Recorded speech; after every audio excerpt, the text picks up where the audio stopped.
You are listening to Appalachian Words, the show about language and culture in Appalachia. I'm your host, Jennifer Heinmiller. I am co-author of the Dictionary of Southern Appalachian English, a historical dictionary that is over 1.3 million words long and covers all sorts of words from Appalachia, from a hind to Ewans. If you want to know more about those terms, stay tuned for news about the upcoming dictionary publication. It will be out next spring, 2021. The countdown is on.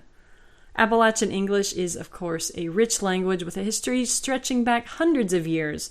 But outside of the region, there are more stereotypes than honest conversation about the culture. So, in an effort to bring the language and its history to a wider audience, I decided to start this show.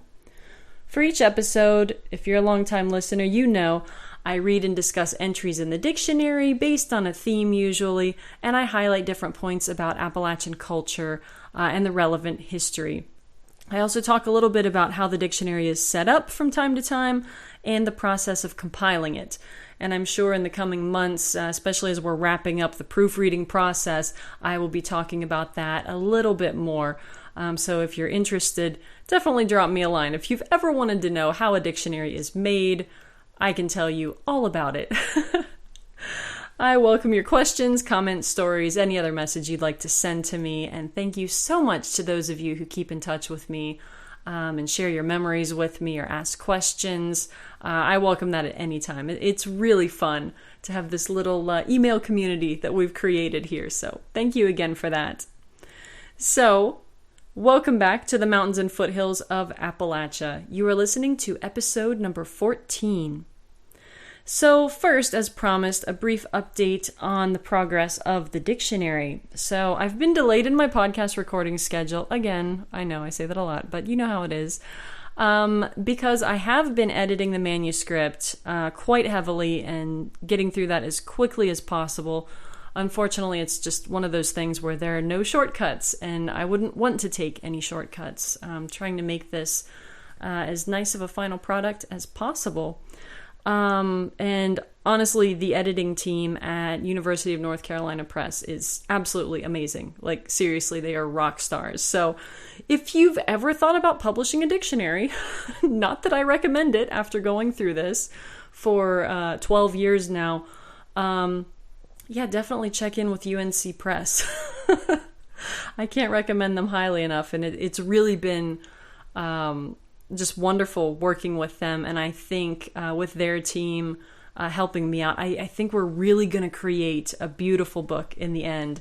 I know I'm biased, but we are all working really hard. They work just as hard as I do, which is a wonderful surprise, and it's a delight to see this thing really take shape. We're in the final stages now, and I really believe that it's something that you all, and hopefully many future generations, are going to be able to enjoy and keep around for years as a connection to this region and a connection to this language and the way of life that is rapidly disappearing.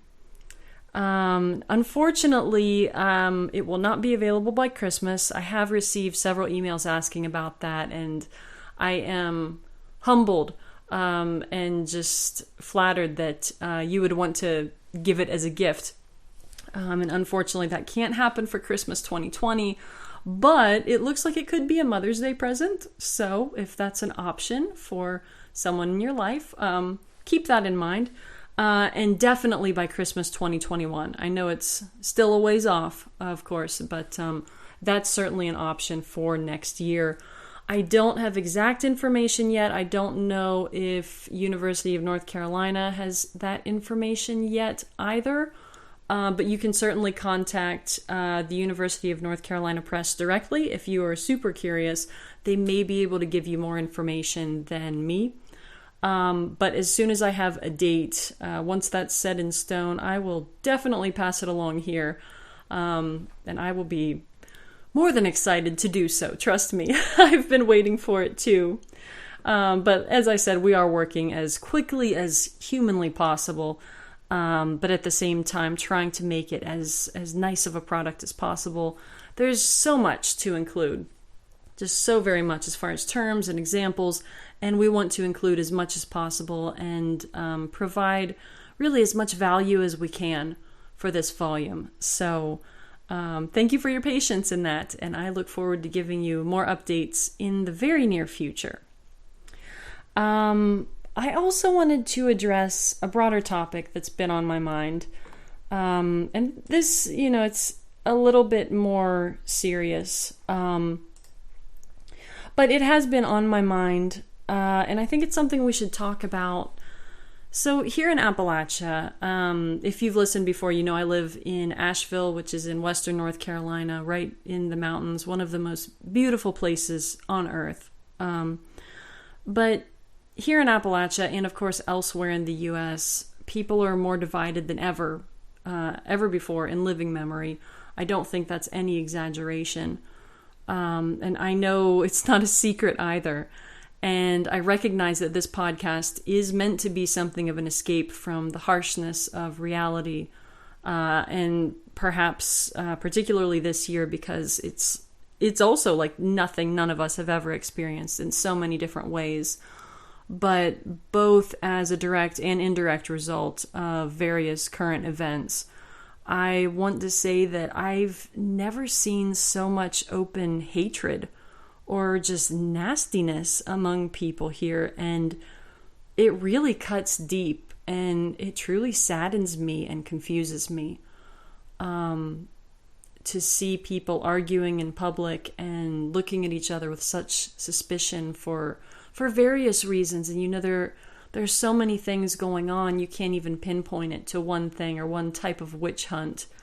And I think that too often these days, no matter what the issue is, it's not only a matter of this us versus them and this kind of tribal mentality where if you're not one of us, you're clearly against us, and dissent in any way, and the tribe is going to attack you, for lack of a better comparison.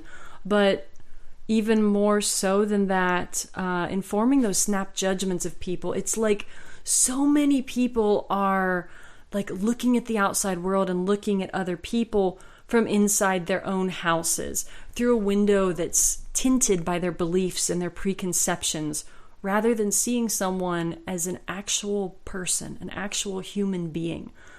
And I think that in general, we should all strive to come out of our houses and see people, for human beings, for what they are, for who they are.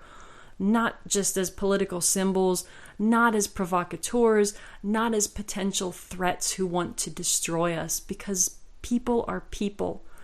And I know this is just incredibly hard during a pandemic of all times, and that circumstance certainly doesn't help anything.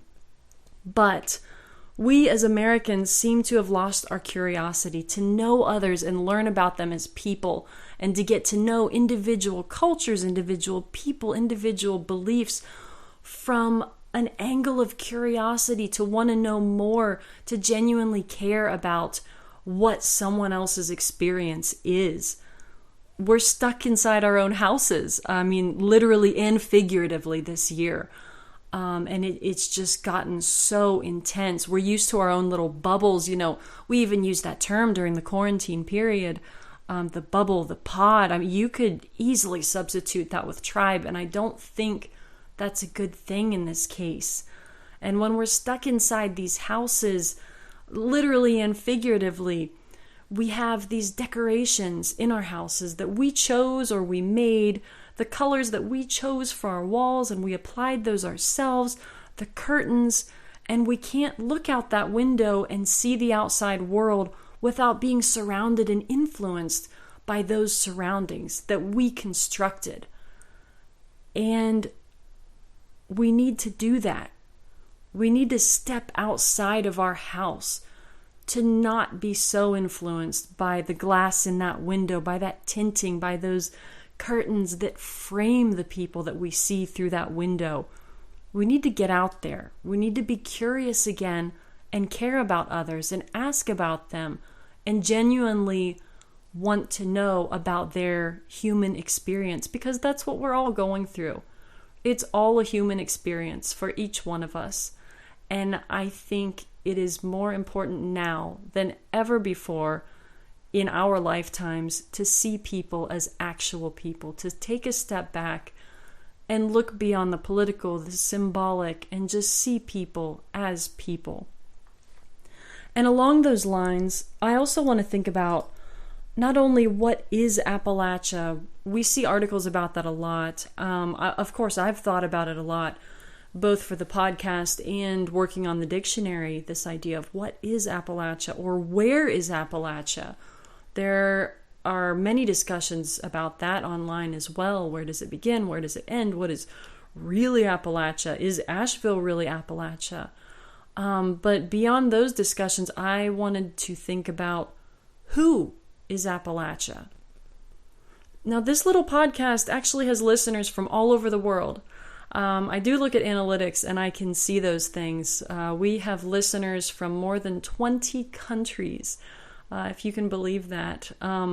Many of those countries are not typically English-speaking countries, and I am absolutely humbled and blown away. And I thank all of you, both in the U.S. as well as abroad. It's fantastic. What a time we live in. We have all of these methods to connect with people around the globe, and it's become kind of a double-edged sword. But, it shows that you just never know what will resonate with people and who your people might be. You just don't know. I bet many of you didn't know that you have this experience in common with someone in China, with someone in South Africa, with someone in Ireland, with someone in Russia. It's incredible, isn't it? And you can't just know that by looking at someone or knowing their nationality or their race or their gender identity or their sexual orientation. You can't get the whole picture of a person by knowing one tiny bit of information, no matter what that is. And I just see that snap judgment going on every day on the national level and on the micro level, right here in the tiny mountain community where I live. And I know it's going on everywhere. And it just really saddens me. We have so many preconceived notions. And, on a personal level, as an example, I'm sure those of you listening to this, you probably have an idea about who I am or the type of person I am, or maybe, you imagine some things, but I may have mentioned in passing on previous episodes, but I don't think you would be able to tell by listening to this or just to look at me that I actually work for an international tech company. The podcast, unfortunately, is not my full-time gig. And I'm also bilingual in Japanese. So, 私は日本語を話せるよ. So, you just can't tell when you look at someone. And I think we really need to not only be aware of that, but embrace it. Because we are all so multifaceted.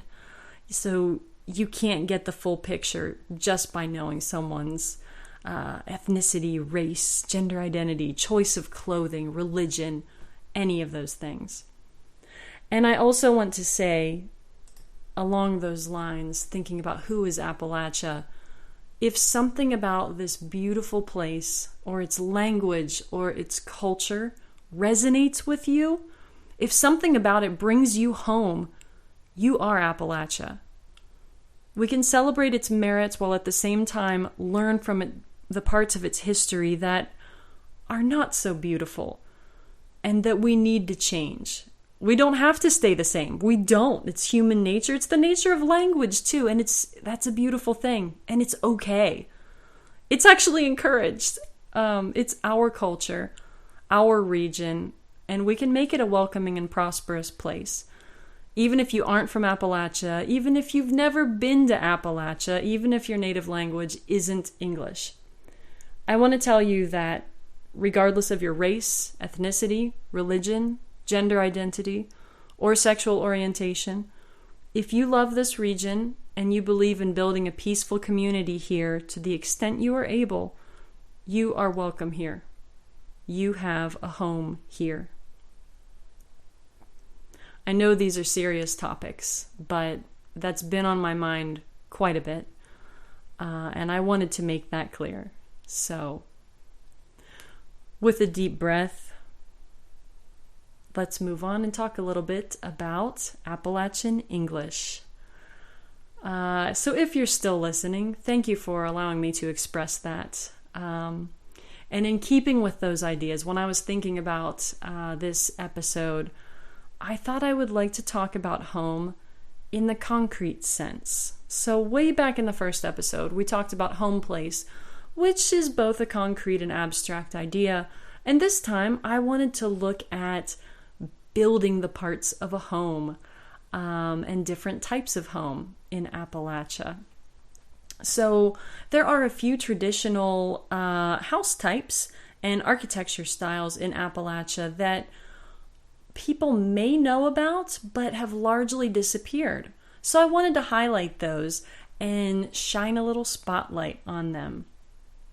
So in Appalachia, you often had a family farm or some kind of property where you might have more than one building. Or when you would set up your homestead, you would first set up a simple type of dwelling, and then later on you might build something more complex, or you might build a series of houses and barns and things.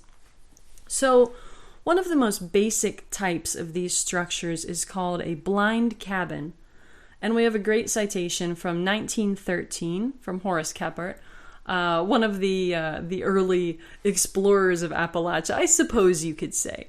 But really one of the first to document culture in Appalachia. And when I say culture, I am referring only to the European settler culture that was brought and developed here, somewhat influenced by Cherokee and other tribes, but largely the white culture. So we have to look at that mostly because it's the most well documented at this point. So anyway, the blind cabin. So Keppert wrote, hundreds of backwoods families, large ones at that, exist in blind cabins that remind one somewhat of Irish hovels. Such a cabin has but one room for all purposes. In rainy or gusty weather, when the two doors must be closed, no light enters the room save through the cracks in the wall and down the chimney. So it sounded like this was a very survival-oriented type of cabin. And I'm sure you can imagine the conditions were probably not ideal to have a large family crammed into this single-room cabin. And, of course, families were often quite large in those days. So these cabins are such that they did not have windows, just to make that clear. So you might have a little bit of light coming from the chimney, but not much to speak of at all. And then going forward to the 1990s, as of that time, when Michael Montgomery conducted some interviews with some older folks in the region, he discovered that these types of cabins were still found in the 1930s, but even at that time, they weren't used for living. So this is a very early, almost a prototype type of house. So I don't think we're likely to see any of those. Like if you go to Great Smoky Mountains National Park, you can see ruins of various cabins and buildings, but I don't think you're likely to find any of those. They were built mostly to be temporary structures. And the comparison to Irish cabins or hovels, as he called them, is very interesting because a lot of the settlers and influence in Appalachia actually did come from Ireland, the Scots-Irish people, Scotland. So it's not surprising at all that that influence would show up in the architecture as well. So moving forward, we have a little bit of a more sophisticated place called a shotgun house. Not as violent as it sounds. So called because it is a very long house. So the way we define this is a narrow, one-story, box-like dwelling having two or more rooms set one behind the other. And I don't know if you've ever been in an older apartment, particularly in a city above a shop. They had these, I think they're called like rail car or railroad apartments, where it's like you have to go through one room to get to the next room. And it's like a series of rooms in a very long tunnel-like layout. So if you're familiar with that at all, that's what this cabin is like, or this house cabin, whichever you want to call it. So we have some great material on this. So 1968, a book about Kentucky. The author writes, nearby the rows of shotgun houses of 3 and 4 rooms strung behind one another like the barrel of a shotgun and the squat box-like structures of the railroad shacks offered little of natural or man-made beauty to the large families of the miners and railroad workers who lived in them. Which is really interesting considering I was just speaking about the railroad apartment. I believe a rail car. I don't know if you've heard of this. Let me know which one it is. But there's definitely some overlap in terminology there. And it is a shame that they write that this is really not beautiful at all. But they were very utilitarian. So 1980s, we have a novel by James Still. And he wrote, over the heads of the men I could see the whole of the camp, the shotgun houses in the flat, the smoke rising above the burning gob heaps. So again, we have this set in a mining camp setting. And then another nice description. Shotgun house is a small, narrow house of 2 or 3 rooms, so named because if one opened the front and back doors, he could fire a shotgun straight through the 2 entranceways, which is such an illustrative description. I think it really gives us a great mental picture. And one more example here has to do with how they were actually built. So in the early 1900s, you could order houses from places like the Sears catalog, or house kits where the lumber would arrive and then it was just like a DIY, sort of like the IKEA version of a house. And I would imagine that the instructions were probably not very good, just like IKEA. Oops. But anyway, so this 2004 novel by Silas House describes, she was meant to be in one of those shotgun houses that arrived pre-assembled on a railroad car. So it makes sense. These would be very quick ways of getting housing to mining camps if you could just stack them on rail cars. And it reminds me today of the prefab homes, the manufactured homes that you see in the South sometimes being trucked down the highway. If you've traveled along I-26, I'm sure you've seen that. These big flatbed trucks hauling these houses from here to there. It always surprises me. It's just amazing that you can transport a house. To me, maybe I'm easily impressed. But it's pretty easy to imagine these houses traveling on flatbed train cars too. So next we have a type of house called a dog trot. And this was also called a dog alley or a dog run or a hallway house.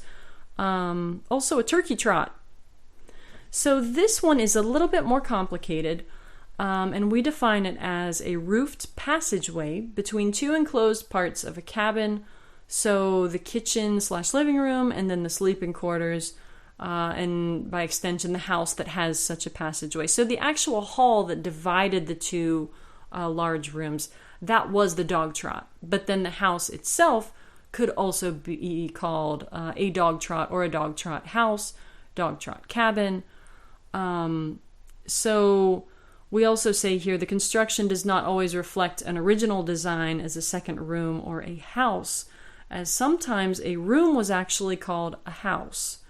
It was sometimes built and joined to a pre-existing one, creating a wide shelter from the elements for both people and canines and a space to store firewood, tools, furniture, etc. So this is one of those examples where you might build a house in stages. Say if you start construction on a house in the summer or fall, you just want to get one of those main rooms put together before the cold weather really hits. And then maybe at the spring thaw, when you have more time, more ability or manpower to get more logs or whatever the case may be, then you can add that second room and construct the dog trot between the 2. So doing it incrementally was not unusual at all. So for this one, we have quite a few examples here. So back in 1901, we had McClintock writing, after the 1-room cabin comes the 2-room. It consists sometimes of 2 rooms under one roof with an open space between, called a dog trot. We have a book from 1937 that has a little bit more specific description. In the early development of the log cabin came the more adequate but still simple form of 2 rooms with a loft over each, the rooms separated by a covered passageway from 3 to 8 feet wide, called a dog trot. 3 feet wide would be kind of a tight squeeze, especially if you're trying to store anything in there. But what's really interesting to me about this example is that the writer specifies that each of the rooms had a loft, and those would often be used for sleeping quarters. And I'm reminded of, I think, Little House on the Prairie, if memory serves. I know the books very well, but I don't know the show very well. It was slightly before my time, and I've seen some reruns. But it seems to me that they had a loft in one of the cabins that they lived in, where there was a ladder and Laura would climb up. Correct me if I'm wrong. Maybe I'm thinking of an entirely different show. But I do clearly remember that depiction on TV. And usually these lofts were accessed from a ladder. So not the safest situation, especially if you have small children. And then 1948, a book called The Dixie Frontier. After a time, as his family increased, the squatter who stayed in the area and became prosperous built a second cabin and connected the two by a covered passage 8 or 10 feet wide. This, commonly known as the dog trot, was a cool place for the family to eat in summer. So this is wonderful in so many ways. So apparently this person was able to see some fancier types with a much wider dog trot. It actually sounds quite nice in the summer, as someone who likes to enjoy meals outdoors myself when the weather permits. It seems like it would be nice. You'd probably get a nice cool breeze through there. And 10 feet is a pretty big space. I think there's a lot of room for the dogs, the kids, the firewood, and just to hang out and keep cool. And they also talk in this example about how you would add the second room and the actual dog trot passageway at a later point. So it seems in most cases they were not built all at once. It was kind of something to aspire to, or something that necessity dictated, depending on your family situation. And then we have, I'll read one more here. That's a really good one. So 1961, a book about the history of Haywood County. The author is Medford. I know I've referenced this one before. A wonderful resource. And Haywood County, I think, as I've mentioned, is not too far from me here in western North Carolina. Another type sometimes seen was the dog trot house. This was really 2 houses, since the smaller one, the kitchen, was in line with the big house, the end doors facing each other about 4 feet apart. This space was bridged by a broad slab or strong boards, so crossing from one house to the other was easy. The dogs would often lie on this connecting boardwalk and would trot across it from one house to the other, hence dog trot house. Now, I gotta take that one with a grain of salt. That sounds a little too cutesy to me, but I'm a skeptical linguist, what can I say? I'm sure they did trot from one to the other, but yeah, I don't know. It's pretty cutesy, don't you think? But apparently in Haywood County, they were pretty stingy about the width of that dog trot. Maybe they didn't want people hanging out there. Maybe it says something about the communities, how wide your dog trot was. Would be an interesting study to visit various communities and question people about how wide the dog trot was, to see how friendly they were, perhaps, or maybe it just indicated how large their families were, or maybe simply how many dogs they had. Who's to know? Yeah, along those lines, we also have turkey trot, which I mentioned. This is the exact same thing as a dog trot, but we have a great description here from a book published in 2003, talking a little bit more about the construction. So this says, Most families lived in houses partitioned into 2 pens or rooms or houses. All 3 terms apply. Some of these houses had an exposed hallway known as a dog trot or a turkey trot, separating the pens.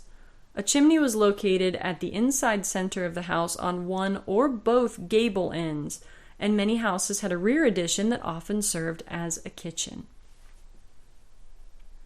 So, keeping with that double idea,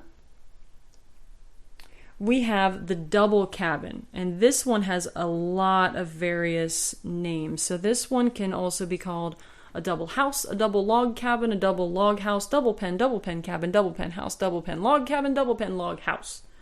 I feel like an auctioneer.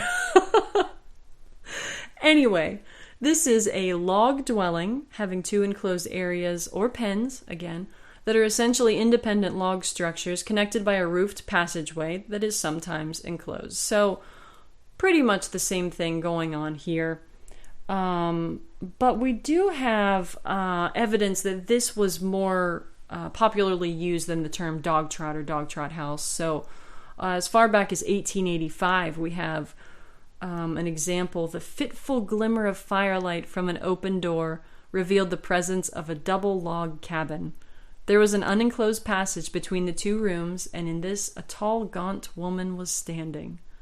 I have not read this book, but now I want to. It's just such a beautiful image. You can imagine traveling across the Appalachian frontier and seeing that image just, popping up in front of you.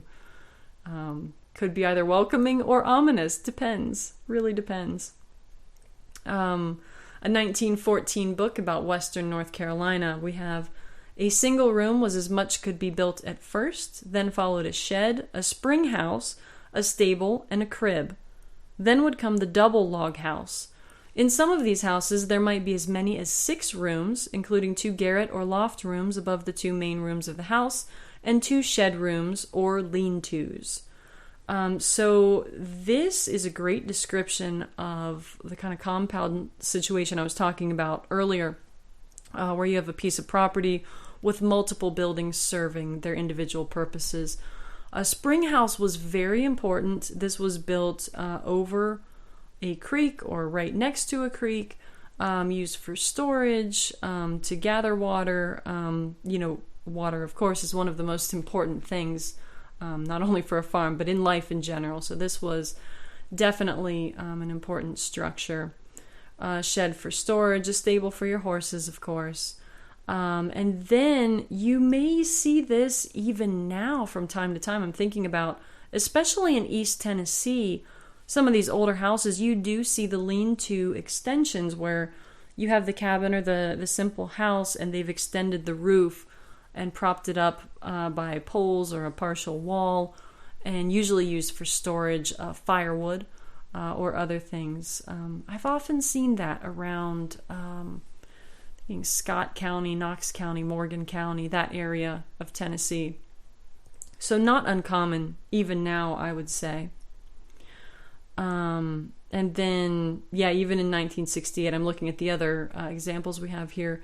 Frequently, the cabin has another added to one of its ends. If the addition is made onto the chimney end, the house is a saddlebag. Here's another term for us. If the addition is built onto the end opposite the chimney, a double pen with end chimney house results. Both types came to be commonly built in log or frame as one-story houses composed of 2 equal units with 2 front doors and 1 chimney. So, and then we have one more here. There's a lot of examples here. It's hard to pick and choose, but let's go with this one. So this is from 1987. The single-room plan is often described as a one-room house. A more accurate description, particularly as it pertains to log construction, is that the single-room house was often a story and a half in height, creating an upstairs room. The bottom floor of a rectangular single-pen house was sometimes partitioned. Therefore, 2 or 3 rooms were possible within the log unit. Despite the possibility of 2 or 3 rooms within the plan, by modern standards, single-pen houses were exceptionally small. Today it is often assumed that small log houses were built solely out of necessity, either by early pioneers who had no access to sawed lumber or skilled labor, or by later mountaineers who were simply too poor or isolated to build anything else. Older people who speak of a single pen house often refer to it as a big house, or more frequently, big house and kitchen. And in that latter description, big house would refer to like the living room part of the house, and the kitchen would be the other room. So very interesting and very different from the type of houses that we typically see today. We also have the term saddlebag, which popped up in one of the examples, also called a saddlebag house, which is defined pretty much the same way. A log dwelling having two rooms or pens built back to back. Usually they share a chimney in the center, a design sometimes reflecting an original one-room dwelling to which a second room has later been added. So this can also be called a double chimney. So going from saddlebag to double chimney here, in a 1991 book, it was described as a house with a, quote, double fireplace or a double chimney or a stacked chimney, which I'll get into in just a moment. What else do we have here? Right. Okay, so moving on from the main house on a piece of property, sometimes when the kids grew up a little bit and they were ready to get married, another smaller house might be built behind the main one. This was called the wiener cabin or the weaning house, which is a very appropriate term, but I have to wonder if it came across as a little demeaning, or I don't know, maybe it was a point of pride. But anyway, this was a small cabin that served as a temporary dwelling for a newly married couple, and usually located on land owned by the husband's parents. So this was also called a honeymoon house or a marriage house, appropriately enough. And it seems that these were found all over. So 1960, we have an example that says a weaning house was a house built specifically for the oldest son. And he would move into it on the day of his marriage, presumably with his bride, although the example is not quite clear. But that's the assumption we're going to go with. And then 1965, a book about Cades Cove, one of the most beautiful areas of Great Smoky Mountains National Park. So the community here, they also use this type of structure. And we have an example talking about that. So later, the house was used as a weaner by the Shields family. When one of the boys married, he occupied the house until he could get his own dwelling built, or was weaned from the family group, as it was called. So kind of a... the term halfway house came to mind, but that's not really it. At least I hope not in most of those cases. But, you know, just kind of an intermediary house for him to live in while he's kind of getting his feet in the world, just kind of a stepping stone to that broader world, or till he could save up enough money to get his own farm and build his own double pen cabin or dog trot or whatever he wanted. A few more examples here from a novel called Valley So Wild, 1975. A smaller house on Fed's farm became known as the Wiener Cabin. When any of his several sons married, he and his bride lived in the Wiener Cabin while he was being weaned away from home. He soon built a house of his own, freeing the Wiener Cabin for the next brother who needed it.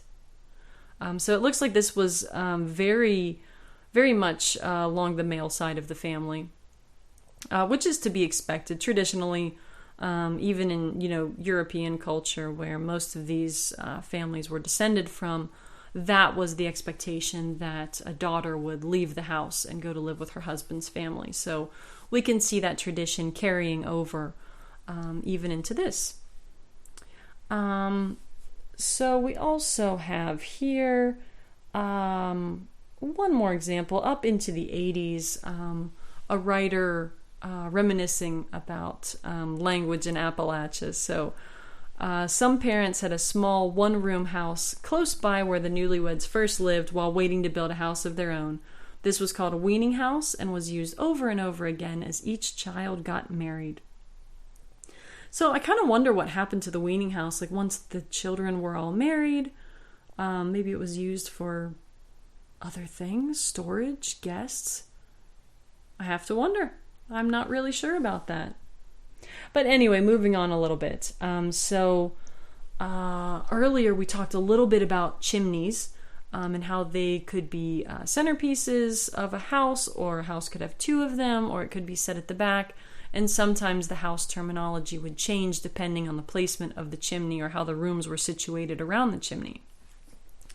There were a few different types of chimneys as well, depending on availability, depending on the style, availability of materials, that is, or depending on the style that was preferred in a particular community or by a certain family. So chimney also has a few different pronunciations, most notably chimbly, if you've ever heard that. But a few types we have here. We have the stack chimney, which was also mentioned in one of those examples, I believe. So this was a chimney built of clay, mud, and sticks. Sounds, not the prettiest thing, but usually they were pretty solid. So 1941, we have an example from Kentucky that says, more elegantly built schoolhouses had stacked chimneys of mud, sticks, and stones that vented both heat and light. So it sounds like they could be pretty useful. Ventilation was, of course, very important, especially when the rest of the building is closed up, and letting in light, of course, also important because you weren't working with a lot of windows, and sometimes the windows would have to be closed or covered with wax paper or oilcloth or something like that. So chimneys did serve as a sort of window in some cases. We also have stick and clay chimney, also called a stick chimney. And this is a cruder form of a chimney that was made of sticks that were daubed together. And this is a great word. So, daub is a verb used to mean building the chimney with mud, like especially that clay soil that you get so often throughout the South. But it definitely holds up well for construction, which is why it was used so often. So this one goes back quite a ways. We have an example from 1881. The fireplace, several feet long, filled with ashes, made an ample spittoon, and the large stick chimney, aided by the winds that circulated freely through the cabin, afforded what I have so often wished for, an ample funnel for the escape of smoke and fumes of the tobacco. I think I would wish for that as well. Anyway, moving forward into the 20th century, in the 1940s, we have a writer describing this type of chimney. The house was an old log house with a stick and clay chimney, and an old woman came to the door and told him to come in. And then a little bit later, some terms gathered from around Estill County in Kentucky, a chimney made of twigs and clay. And of course, the fireplace or the hearth was, one of the centerpieces of the house. This is where a lot of the family living took place, of course. And the chimney shelf, which was one of the terms for the mantelpiece, mantelboard. There's so many names for it, which would go a shelf, it was a shelf that would go above the fireplace. And it was also called a fireboard. And you may hear that today as well. I've definitely heard that myself from time to time.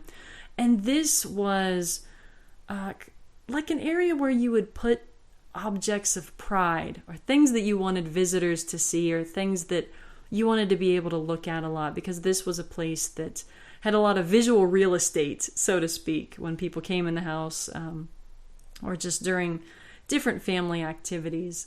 So we have some examples here. 1930, Uncle Jake's clock was on the chimney shelf, the table extending almost from door to door, beautiful in the white cloth Shirley had given her. But in that example, the first part of it, of course, it goes on, it rambles a little bit.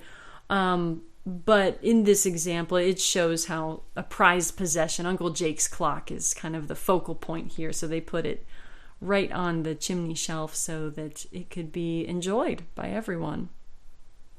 So looking a little bit at how the houses were actually constructed, we have some interesting terms here.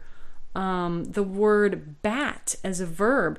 So this meant, in this case, to nail strips of wood over cracks between boards or logs, as on the side of a cabin, in order to insulate it. And we do have a few examples here. We nailed a plank roof on the sheeting and batted the cracks from 1943. And this is found typically in the southern Appalachian region, and it is a shortening of the form batten. I kind of swallow that second syllable there. That's just my variety of English, but you may be more familiar with that term. And then going back to chimneys, we have cat and clay, which is actually a building material. And this was a type of clay that was mixed with sticks, straw, poles, occasionally stones that were used as building material for the chimney. And you can also refer to those types of chimneys as cat and clays or cat and clay chimneys. So this was actually a pretty commonly used term. And this one came directly from the British Isles. So we have examples of this in Scotland, Northern Ireland, Northern England. It's actually even in the Scottish National Dictionary, or the word cat is, meaning a handful of straw mixed with soft clay and used in building mud walls. And then we also have a very similar definition coming from the English Dialect Dictionary, and English meaning British English, a piece of soft clay mixed with straw thrust between the laths in building mud walls. So this came very directly from the ancestors of these communities, which is it's so neat to see how these words travel and take different forms, quite literally. But just a few examples here. We have 1847, a book about pioneer life in Kentucky. He resided in the same original log cabin, which in course of time acquired a chimney carried up with cats and clay to the height of the ridgepole. These cats and clay were pieces of small poles well embedded in mortar. And ridgepole, I believe we've talked about that before, but that's the main pole of the roof. It was, the chimney came up even to that pole, which is pretty typically the image of a log cabin that you think of in this region. I can't think of examples where the chimney would be much of a different height, not to any great extent. But then in 1948, even 100 years later, talking about the Dixie frontier, the chimney was made of sticks and clay, known as cats and clay. We have the plural there again, so it's not always cat and clay, sometimes cats and clay. The sticks were well embedded to keep the fire from burning them. The fireplace itself was made of clay, which is an important point, because if you did have the fragments of sticks or straw, if the proportion of those was too high relative to the clay, of course they could dry out and catch on fire, which was a very dangerous situation, of course. So, since we're running a little bit long on time here, I will save the interior of the house for another time. There are some curious pieces of furniture and different parts of the Appalachian cabin and houses that might be a little bit different from what we're used to today, or from what people would see in other parts of the country. So I will end it there for now. It is the first week of October. It is absolutely gorgeous weather. I think this is one of the most beautiful falls I've ever seen in North Carolina or anywhere. So I am just enjoying it to the fullest and looking forward to Halloween, even though it will definitely be a different sort of Halloween. But just as a reminder, if you've listened this far, if you do have Halloween memories or scary stories or any sorts of stories relating to Halloween or All Souls Eve in Appalachia or elsewhere, please share them with me. You can drop me a line at appalachian.dictionary@gmail.com. I would love to hear that. I am collecting different memories and stories and traditions regarding Halloween and All Souls Day, and any traditions around the kind of spooky time at the end of this month. And I'll be putting those together for a Halloween episode, so look for that here in a few weeks towards the end of the month. And as always, if you want to get a hold of me for any other reason, feel free to drop me a line. I'm always happy to hear from you. But I will leave it there for this time, and I hope you are all enjoying a wonderful autumn as much as we can. So get out there, enjoy the beautiful leaves, and until next time, take care.